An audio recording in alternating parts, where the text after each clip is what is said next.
Welcome back to another edition of the Breakdown, you all. I'm continuing my preview, so this is part two of my national championship preview. I'm going to talk about the Georgia offense today, just to get everyone know who may not be familiar with them, who may not know what they're about, give you an idea of who they are and what they do. So Georgia in general runs a pro-style offense, and lately they started to mix in a lot of those run-pass option RPO wrinkles every once in a while. So they'll throw that in there, and Jake Fromm, they'll let him execute and determine whether or not he wants to give it or pass it, and that works. Now, of course, the focal points of their offense, and I say focal points because there's three of them at least, are their running backs. They have three backs. They have Nick Chubb, number 27, Sony Michel, number 1, and Swift, number 7. Now, when they run the ball, they like to do traditional toss sweeps. Georgia's been doing toss sweeps for a long time. They've loved these things. It just wouldn't be a Georgia offense without them having a quarterback take the snap, toss the ball out to the running back to the right or to the left, and just let them run to the outside. They also love to do stretch running plays, which they killed Oklahoma with a few times, and dive running plays. We just run right up the middle and let the running back pick his holes and cuts or whatever it may be. Now, speaking of the running backs doing that, they have different styles, these three running backs. So, of course, Nick Chubb, he's probably the most dynamic of them. He has the low center of gravity. He's like a smaller guy. He's like 5'10", about 230 pounds, 225, 230, somewhere in that range. But even at that size, he cuts really well. If you watch him, he uses his feet. He has good footwork. He likes to chop his feet when he gets in the hole and put some really nice planting with his foot and cuts and steps out there that kind of helps him redirect himself and get in the right direction. With that, he has some good lateral quickness. I'm not going to say it's like great lateral quickness or anything, but it's definitely good. He can like get in and out of his cuts and run by guys. And so what goes along with that is the fact that he actually has some really good speed. If you didn't know, he actually ran track in high school. So he actually has some really good long speed. He can get down the field. And then you package all of that up with the fact that he also runs through tackles. He's like a little bowling ball. Guys try to tackle him, and he's running through their arms. They're literally trying to wrap him up with their arms, and they can't. He's running through those things. And even guys who are trying to, take a hit on him, they hit him and they bounce off. He's running through these things and continuing to run. He never stops his feet from moving. I really like that in the running back. He's looked really good since coming back from that injury a couple of years ago. So Nick Chubb definitely is a really good back. Now, speaking of him, though, in the 2015 game against Alabama, Alabama bottled him up really, really well. Now, he ended the game over 100 yards, but that's mainly because he had an 80-yard run when the game was basically over in garbage time, and that inflated his stats quite a bit. But before that, Alabama limited him greatly. So he had definitely, with this great skill set, that doesn't always translate to a whole bunch of success running the ball. But whether or not they do that, that'll be for another video. Right now, I'm just talking about their styles and their running. Moving on, that gets us into Sony Michel. He probably is I guess you would call the speed guy, but speed guy in a different type of way. Because he also takes a lot of those normal carries, the toss and the sweeps and the stretches and the dives as well. But what really sets him apart is that he has a really good burst and acceleration. Out of all the backs on the team, he has the best burst and acceleration. When he gets the ball and when he takes off, he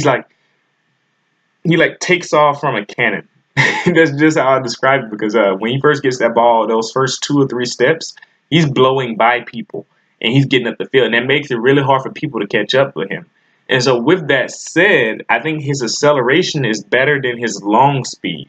There's been times where I've noticed he kind of tails off toward the end of his runs. Like the burst and acceleration carries him really, really far, but then his long speed doesn't maintain. And I've seen guys try to, basically they start to catch up a little bit, but because he had that initial burst, because it was so quick, so fast, that they can't. So he's an interesting type of back. Now, the last guy, Swift, I'm going to talk about, I don't see him as often, but he definitely plays enough to where people know his name and that he has a role in the offense.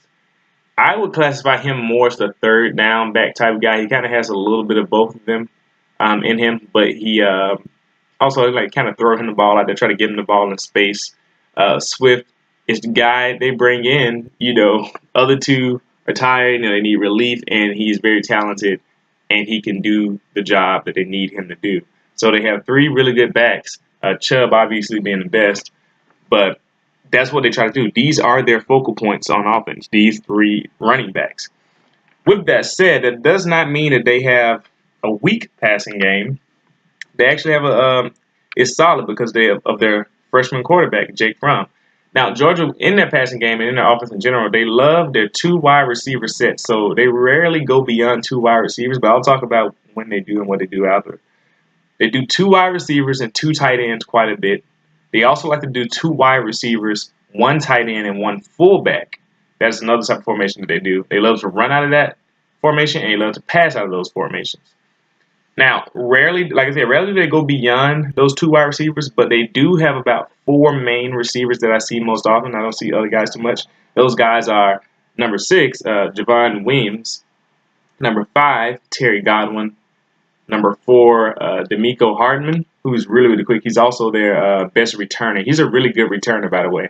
And number 8, Riley Ridley. Now, that name sounds familiar because that is Calvin Ridley's, Alabama's best wide receiver's younger brother. Riley Ridley is Calvin Ridley's younger brother. He's on this Georgia team. These guys, in my opinion, they're not big threats in the passing game, but they are very effective. Now, usually the two wide receivers who you'll mainly see are Javon Williams and Terry Godwin. But when they branch out to 3, they'll put D'Amico Hardman in the slot.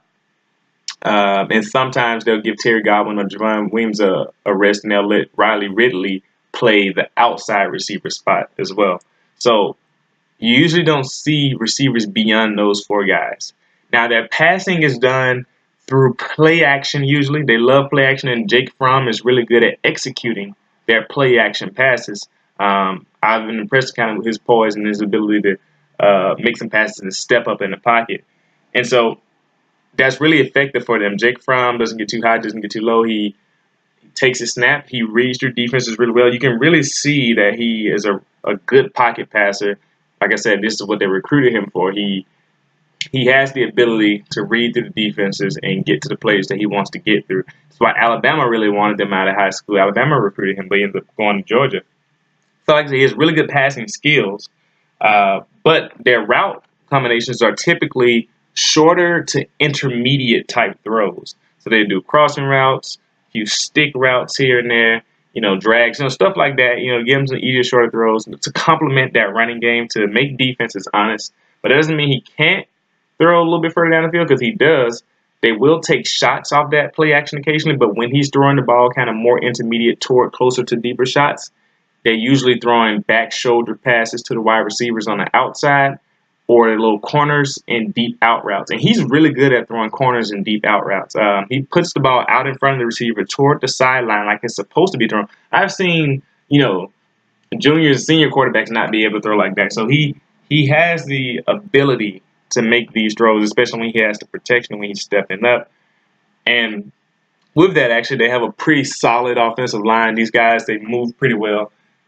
I don't see them like beating up people per se, but they're a solid line who play technically sound, and their pass protection is pretty solid at times. And actually, for a majority of the times that I've watched them, and they block pretty well in the running game, obviously. So he's in a really good situation with the running backs. And he also, one thing that's underrated about him that is not talked about is that he's good at making checks at the line of scrimmage. I noticed in the Auburn game where he checked to a swing pass to the running back when he saw the misalignment of the defense, and he knew that he could take advantage of the open space. In the Oklahoma game on Sony Michel's second long touchdown run, the play was intended to be, a halfback run to the left on 3rd and 7, but he saw that there was an open on the right side, so he switched it to a halfback run to the right on 3rd and 7, and he got a long touchdown run. He got a long touchdown run for Sony Michel. So he's good at making checks at the line of scrimmage.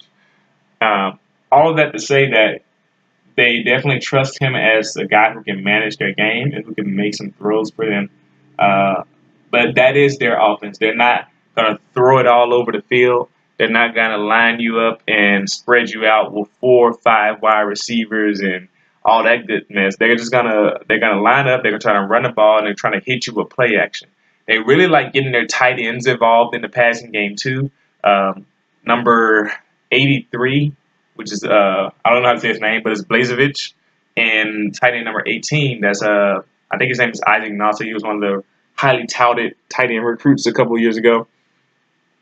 Those two are the ones you'll see most prominently. They block really well, but they also like to spread them out and flex them out there like wide receivers sometimes, and they will throw them the ball. So the guys who you'll see catching most balls are Wims, Godwin, and the two tight ends. So that's Georgia's offense.